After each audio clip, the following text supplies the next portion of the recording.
दुनियादारी में बबुआ भुलाइल बड़ा।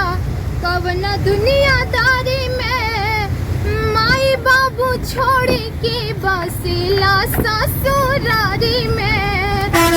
माई बाबू छोड़ के बसिला ससुरारी में बबुआ भुलाइल बड़ा।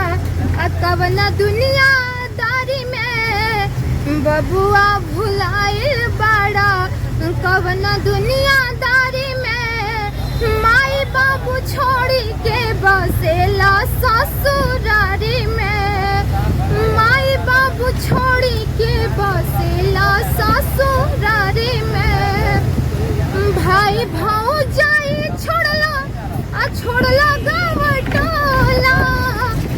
भाठा पे दारू पियला खैला बम बम गोला।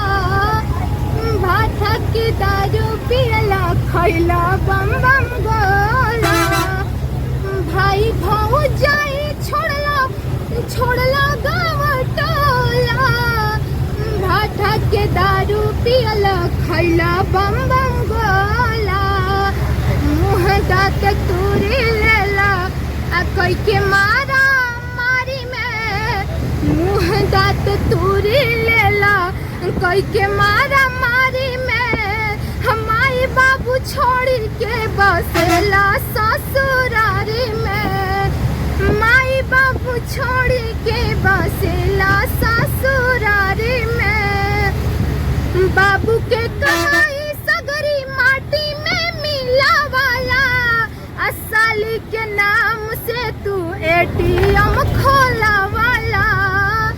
साली के नाम से तू एटीएम खोला वाला। बाबू के कमाई सगरी माटी में मिला वाला।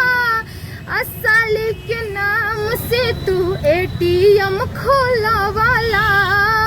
साली के नाम से तू एटीएम खोला वाला। पैसा जमा कर तारा बैंक सरकारी में। पैसा जमा कर तारा बैंक सरकारी में। माई बाबू छोड़ के बसेला ससुरारी में।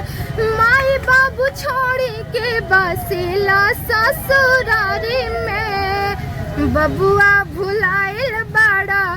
कवन दुनियादारी में बबुआ भुलाइल बड़ा।